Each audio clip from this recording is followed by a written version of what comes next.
you see a little me hovering on your screen, depending on how you've set up your Skype, or sorry, Zoom. So yeah, we are recording. Someone in the chat said, oh, okay. You're okay. The person who messaged me, you're good, no worries. Okay, so we, like I said, History 177. My name's Nikki Renberg. We're meeting together at 9:30 Monday to Thursday for the next 6 weeks. And office hours are by appointment. So like I said, yeah, my name's Nikki Renberg. My pronouns she, her, hers. I have a BA in English, Philosophy, and American Studies. My MA was in English Composition. Both of those degrees were from Cal State Fullerton, like I said earlier, if you were here and I was blathering on about Disneyland. And right now I'm working on my PhD in history, particularly environmental public history. So I'm really interested in the history of national parks, especially in California. Also state parks. I'm really interested in how people learn about the environment, learn about how humans are connected to the environment, and how that work is done through public history spaces like museums and national parks, through interpretation, through tours, that kind of thing. So in particular, my research is on the connections between US and German conservation and preservation in the 19th and 20th centuries through particularly coast redwoods. Coast redwoods primarily only successfully, whatever that means, I'm trying to complicate, but successfully grow in California. They used to cover almost the whole world in the Jurassic period, but now they can only successfully grow on the coast of Northern California because of how much fog they need and the moderate temperature that is between San Francisco and the Oregon border. So I'm super interested in how Germans got really interested in redwoods, so much so that they tried to make the coast redwood their national tree, and they tried to make national parks similar to our like US national parks during World War II. Really weird, really fascinating. If you'd like to hear more about how that works, I will let you know, and you can feel free to I'm here to talk about history. I'm very excited. Like I also hinted at earlier, and as Buddy announced himself, I have 2 dogs who are Buddy and Henry. Then I also have 3 cats, Lando, Essie, and Mew Mew. And then finally, another fun fact is I love comics. I have a huge comic collection. When I was working on my BA and MA, I was really interested in the history of comics, especially used in the civil rights movement by Martin Luther King, but also about how, especially Marvel comics in the 70s and 80s and early 90s were using comics like the X-Men to think about gender and think about gender expression and think about like what does it mean to be like a female presenting person, a woman in power, like Jean Grey, who is my favorite X-Men. So fun facts about me. I am just interested in a lot of things, and I can't wait to talk to you about some of them. So now for just kind of like the brass tacks, kind of boring stuff. But so our class overview is dealing with a couple questions like what is California and who are Californians? Why is California known as the Golden State? How does Los Angeles have water if it's a desert? What would it mean if the state were split into 3 different states or 6 different states or 8 different states? A lot of different proposals have been put out, especially in the last 5 years. When were freeways built and why were they so important? Who was Ronald Reagan? Why does Santa Barbara have so much Spanish-inspired architecture? So this course explores these questions and more. We will look at the long history of the land now known as California, beginning with its flora and fauna and ending with Elon Musk building Mars-bound technology. So the goal of this course is to help you develop the historical critical thinking skills necessary to analyze and evaluate primary and secondary historical sources, focusing on California history to do so. So we're going to pay particular attention to what environmental historian Bill Cronin calls the changes in the land that have been made since long before 1848, when the US federal government began to administer and attempt to legislate over the land that is now California, and when it became a state formally in September of 1850. So that that is an important point, but that isn't our starting point. And then our ending point technically is now, but we'll also think about the future and what it will mean for California when humans no longer live here, and get into some of the complicated ideas about, well, what is California without people? It would probably stop being California because nobody's calling it that. So we're going to think backwards. We're also going to think presently, and we're thinking as far back as we can fathom without getting too far down any philosophical rabbit holes.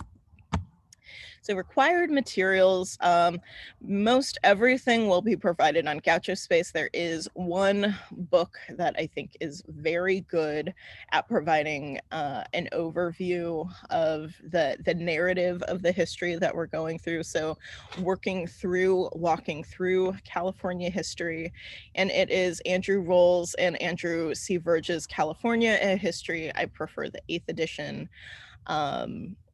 You can rent it from Amazon for $18. You can download, or you can get the Kindle version for $43. Also, I have heard that there are different versions of it available in an EPUB format online. I cannot advocate for you to do that, as it is illegal. But that is a possibility, so I have heard. Just letting you know. If you have trouble accessing this book for whatever reason, please let me know, and we can try to figure something out, whether, I can try to maybe send you some PDFs in the meantime until you access the book however you are going to access it. So further materials in order to access them, as well as watch lectures if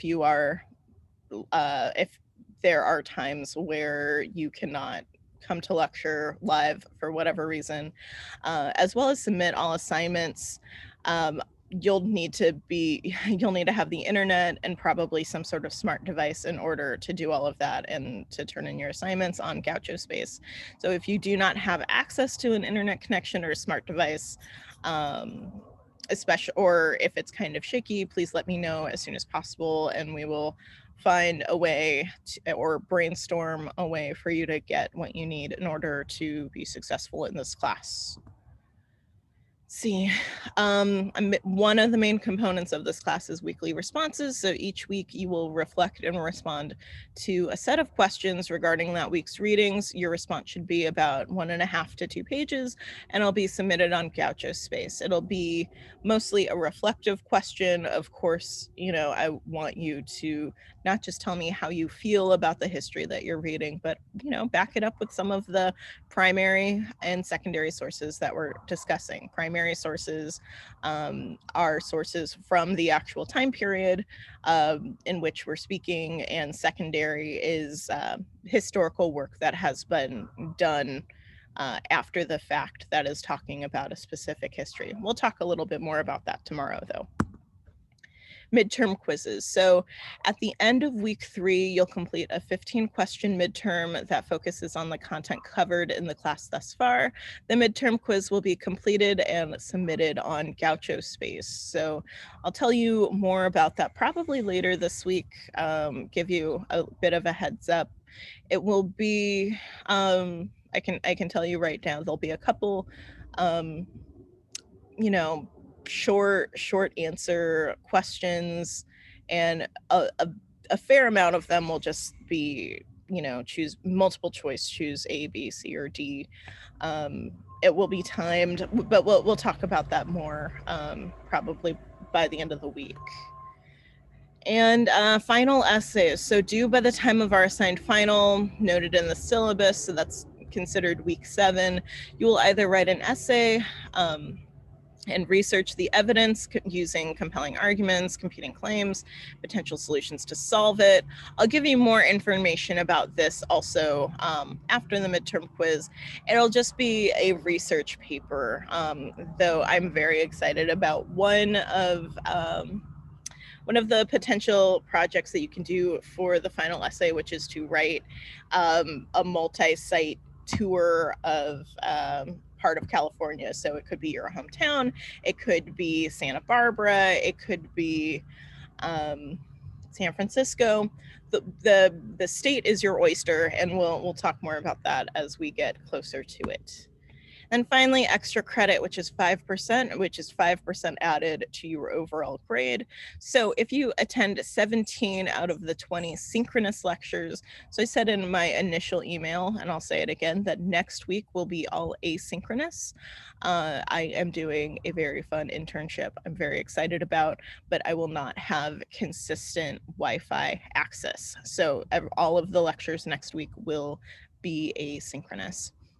So if you attend 17 out of the 20 synchronous lectures, you will receive 5% added to your overall grade. So if you cannot if you cannot attend lecture synchronously for whatever reason, you have the opportunity to write an essay of about 5 or 6 pages reflecting on California described in a piece of fiction.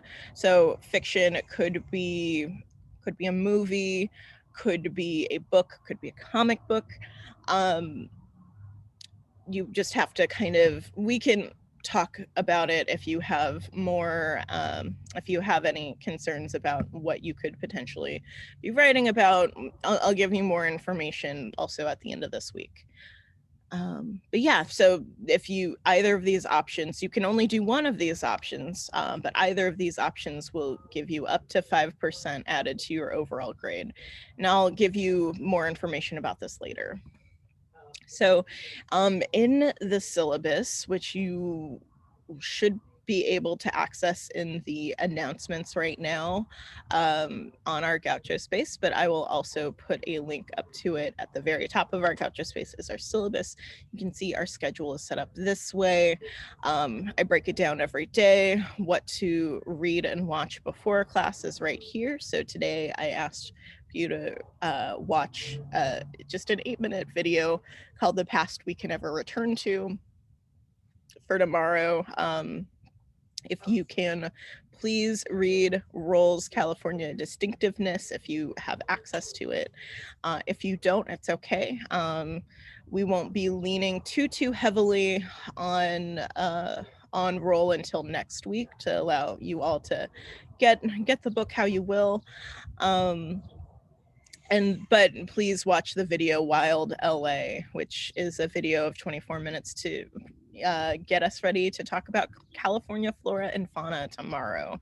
We'll be moving through time, but we'll also be moving thematically. So this week and next week, we'll be really focused on the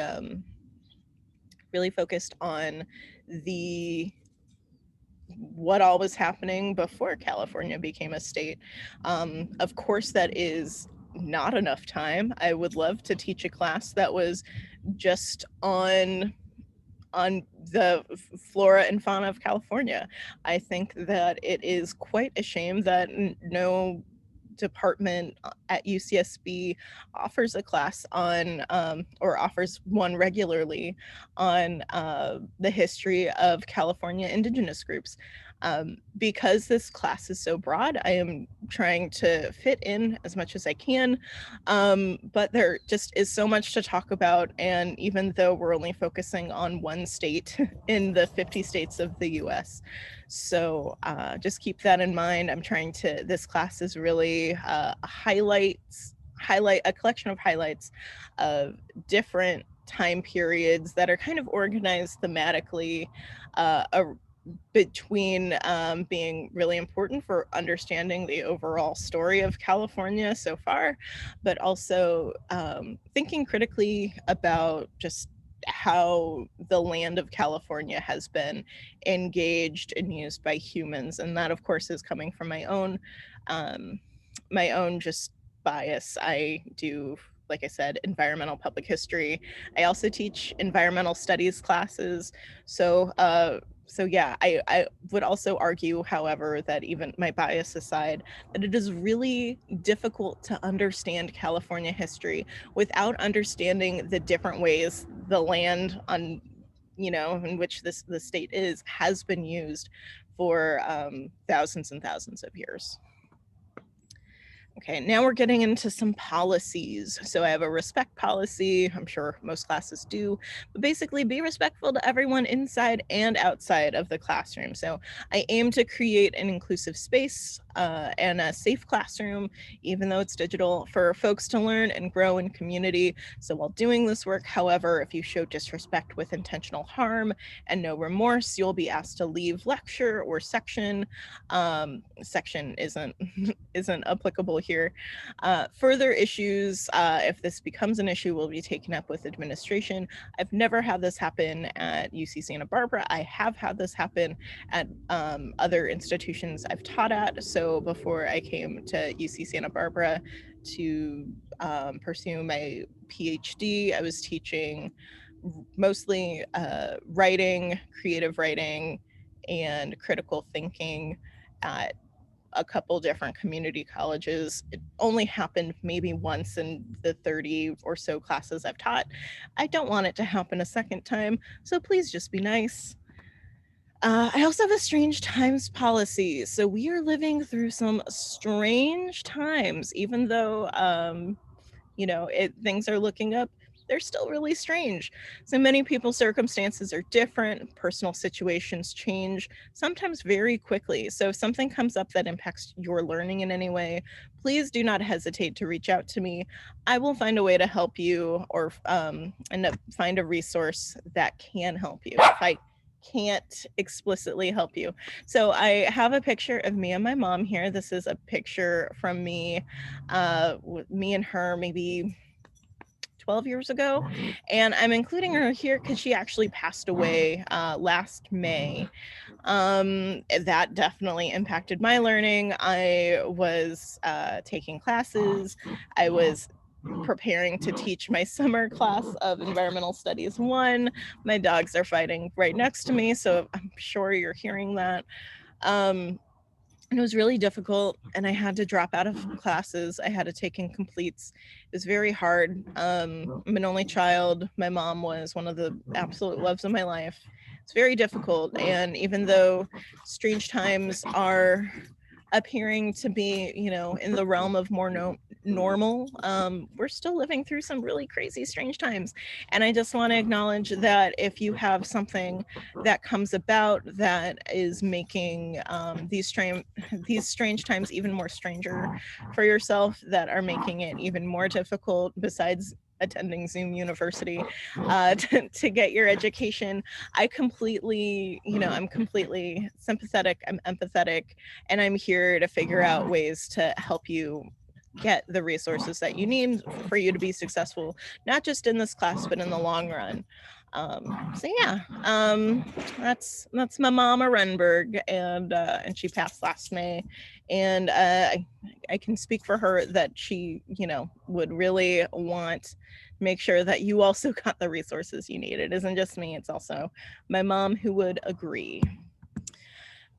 We also have a disabled students program. So the history department will make every reasonable effort to accommodate DSP students. So if you are a registered DSP student, I've gotten a couple requests already sent to me, and I am noting them. I will send a follow-up email to see what you need. But if you are a registered DSP student and you intend to request a special accommodation, you should inform me by the first week of the quarter, or as soon as you enroll in DSP. You should also, got another person coming in. You should also submit your request no less than 1 week before the scheduled midterm quiz, so by the end of week 2, so we can plan for any special arrangements. So if you fail to show up for your specially arranged exam, you'll receive a 0. I just have to say this, everything is online. I'm sure it'll be fine and we'll figure something out. So if you require DSP accommodations and have not yet registered with them, please check out their service support site as soon as possible, which is that link, which you'll be able to actually just click on in the syllabus, like whenever you look at it. Let's see. I have an email policy. So this is just for me to keep everything straight. I get a lot of emails. I get a couple hundred emails a day, which makes me sound very fancy. It isn't because I'm fancy. I just get a lot of emails. I just get a lot of emails about different things that are happening professionally. I get emails from professors. I get emails from admin.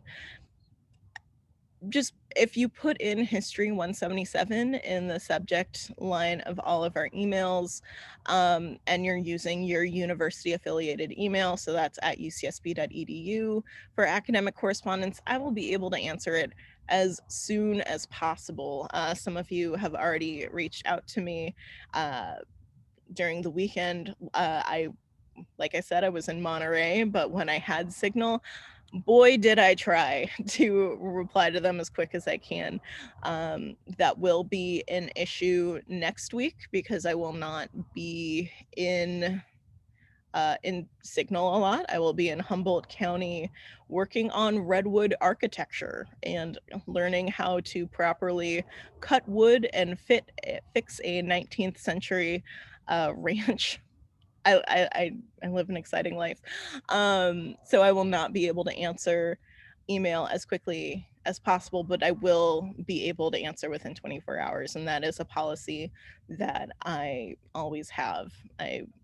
Unless something is drastically happening in my life, as I mentioned in the Strange Times policy, I do answer email within 24 hours, especially student email. Okay.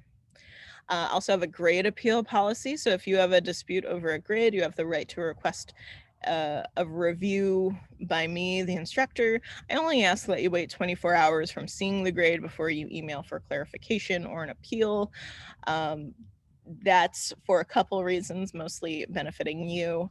I have a lot to grade, and I grade it, I grade it with a lot of I spend a lot of time grading, and a lot of times when grades are released on an assignment, they're released all at once. And usually at that point, I have, I don't know, probably done 20 or 30 hours of grading, depending on the class size. My brain is just swimming with all of the different answers that I've read. So I just ask that you give me a little bit of time before you're like, wait, I don't understand why I lost points on this. Or wait, what do you mean my thesis wasn't clear? Or any of those questions, I'm more than happy to talk to you about them. I just personally need a little bit of time for my brain to reset so I can see your work with clear eyes, and just know that if you do appeal your grade, that your appeal could invoke a review of the full assignment or exam, which could result in an even lower grade. So I just ask that you put that in mind. I try to grade pretty generously.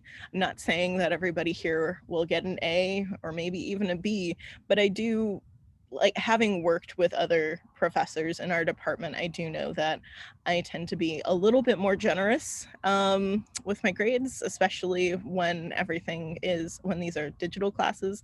So just know that, and know that if you're like, hey, I got an A minus and I think I deserve an A, it's just like, we can talk about it, but I reserve the right to say, like, oh, actually I see this as a B. Again, that hasn't happened before, but just know that when you're opening up that box, it could be Pandora's box. And if you know Greek mythology, that could be a disaster. Let's see. We have incomplete grades policy, so this is kind of related to Strange Times as well. But I don't like to file incomplete grades unless it's in extreme circumstances, such as sudden debilitating illness or death in the family. I also want to say, like, different mental health concerns are definitely part of sudden debilitating illness. I myself experience OCD and PTSD. Sometimes those attacks come on and I need a little break when I'm a student. So I am, again, very empathetic, very open to working with and talking with you on what you need. However, most of the time, unless it is just a sudden oncoming of an illness or a death in the family, I try to encourage students to just try to complete the work now. It is very hard to uh, to finish a class if you file for an incomplete. And I don't mean that it is hard, like it is impossible. I've had to do it, but just knowing for me that when I've filed for incompletes, it has taken a lot of willpower to try to finish, just because when you're done with a class, you want to be done with a class. So that's why I have this policy, not because I'm trying to be a mean person or anything. I think this is one of my last ones, but academic integrity. So failure to credit others' work properly is plagiarism, and this can have some severe negative impacts on your grades and your overall academic career. So copying, pasting text from a source or attempting to pass it off as your own writing is plagiarism. Attempting to pass off others' ideas as your own is plagiarism. Even if you are summarizing or paraphrasing someone else's work, you must cite that work. I'll give you more information as we start to do more writing. I'll give you some general parameters for your weekly responses, where you will likely, be paraphrasing or summarizing some aspects of your of the readings for that week. Sorry, I got distracted by petting a dog. Finally, this is the last policy: copyright. So all of the materials you receive in this course, including those posted on GatchaSpace, are subject to federal copyright laws and university policies. Unauthorized distribution of these materials, such as posting them online or selling them to a third-party business, is strictly prohibited. I just have to say this. I don't think that you'll get in trouble for taking like a New York Times article and posting it on Twitter. I don't know if the youths do Twitter anymore. I'm still not on Twitter. But you just have to use due diligence. I encourage you to share things that you learn in this class. Just know that some of the PDFs, like if it's a PDF, you probably shouldn't share it. If it is a link that goes out that is not a PDF, that maybe it's a news article, maybe it's a YouTube video, that's more than fine to share. And then also in my syllabus, I have a list of campus resources and links that should still be good even in these COVID times. But if there's anything else that you'd like to talk about as far as resources, I'm especially fond of the Resource Center for Sexual and Gender Diversity, and also CAPS, which is our UCSB's counseling services. I'm more than happy to work with you. My dog has opinions again. I'm sorry. I'm definitely here for you. Unlike Buddy, who just has a lot of opinions and just wants to go inside. Now, please hold. Please. Oh my God, Buddy, sir. Oh my God. He hasn't done this in a very long time. This is super embarrassing for me. And I hope this isn't how this goes for the rest of summer. Okay. So the last thing I wanted to talk to you about for today, before we just I answer any other questions, is this this video essay that I assigned called "The Past We Can Never Return to." So this is the Cave of Lascaux. This is in France. This has nothing specifically to do with California, but I love how John Green does talks about history without talking about history. And I had a couple, I'm gonna stop sharing right now. I had a couple different questions that I wanted you to kind of work through and think about while listening to it, but I'm unsure if all of you did watch it, and that's fine. So I'm going to probably make that our response question for our weekly response for the week. And we'll talk a little bit more about it at the beginning of next week. So you oh, okay. So a couple things in the chat, and then we're just gonna wrap it up early for today, especially because my dog was barking and we've covered most of the material. Isaac shared that there's a group me for the class, so please join that link right there. I'm also going to send it out in an email also, because I think it's really important that students have a sense of community in during Zoom university times, which is really difficult. Let's see, I got a question. Do I have an idea about how long I expect the final essay to be? I'm thinking it'll probably be about 8 to 10 pages. That's double spaced. We'll talk about it. We'll get it together. I might change it to like 7 to 8 pages. I need to double check to see if there's a writing component to this class, that there's a certain amount of pages that I need you all to get to. But I think with the writing responses, we'll be okay. Let's see. Any other questions? Hi, Douglas, or Doug. Doug. Hi. Hi. In the welcome email that you sent out, it says that the attending 17 of the 6 weeks, it's 3%. Is it 3 or 5? I decided to move it to 5. I'm like, okay, that's a lot of work. Thank you for your question, and I'll make sure it's fixed in the syllabus so everything matches. and then one more. Oh, yeah, of course. So it says there's an extra credit of 10%. Is that in addition to each 5? No.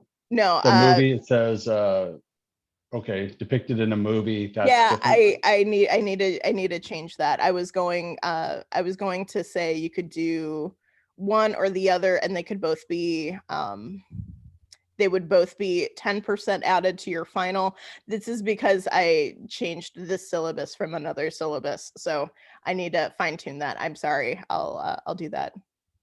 Thanks so much, Doug. Other questions, comments, concerns, provocations, existential screams in the middle of the night, worries, concerns. Syllabus is not on GouchoSpace yet. I just put it in an announcement email. I had a feeling that I would probably have to make some adjustments, so I didn't want to upload it. Students' eyes are much better at catching the little mistakes of things that are missing or inconsistent much more than instructors' eyes.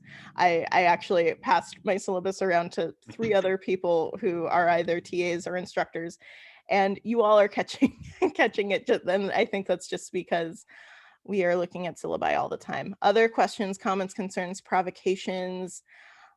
Okay. Buddy, I'm gonna mute myself.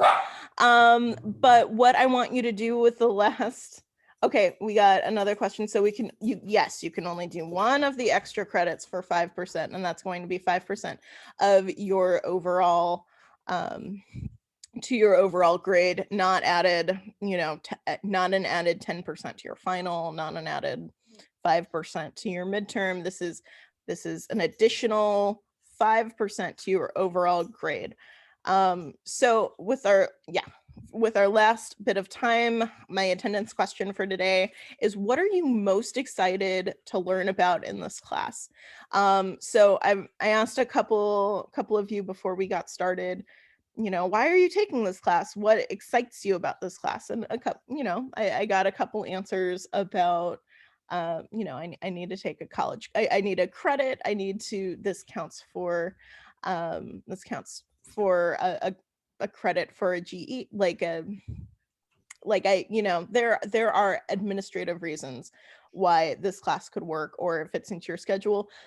And that's great. Totally hear it, totally respect it. But what I would like for you to do is in the chat for my attendance question for today. And Andrew already responded that you wanted to relive your elementary school California learning experience. That's a joy and a delight. But in the chat, say, what are you most excited to learn about? I do take these seriously. I am going to try to take your answers into consideration as I continue to write lectures for this class. I promise that they'll be more exciting. This is just the very basic, you know, welcome to class lecture. But we're going to like really do a deep dive. I'm very excited. So before you leave, and then once you put in your response, and if you don't have any other questions, you're free to actually go early today. This will not happen most of the time. This will not happen most of the time. So please enjoy it. Get some sunlight. Hopefully don't have your dog bark at you as violently as Buddy has been to me today. I don't know what's going on. And I'm excited that some of you are excited to return back to elementary, the fourth grade California history component. I'm very biased towards that because I've worked on a couple projects, one being Every Kid Outdoors through the National Park Service to give some of those tours at Carpinteria State Beach. So I have that glow of excitement for elementary California history too, and just know that we will be digging much more deeply, but with just as much enthusiasm and bright-eyed and bushy-tailedness as back then, hopefully. Okay, so put in your questions, or sorry, put in your responses in the chat as to what you're most excited to learn about. If you have any questions, please feel free to raise your hand. And I'd love to just talk more. I talk a lot. Let's see, I'm loving reading these answers too, by the way. So if you've put in your response, if you've said what you're excited to learn about in this class, you're free to go for the day. Go see something beautiful if you're in California, or even if you're not. Hang out with some cool pets. Take care if you have them. Thank you. And yeah, thanks. Have a good one. But yeah, just make sure to put in something for the day before you go. Thank you. Yeah, take care. Have a good one. Thank you, Professor.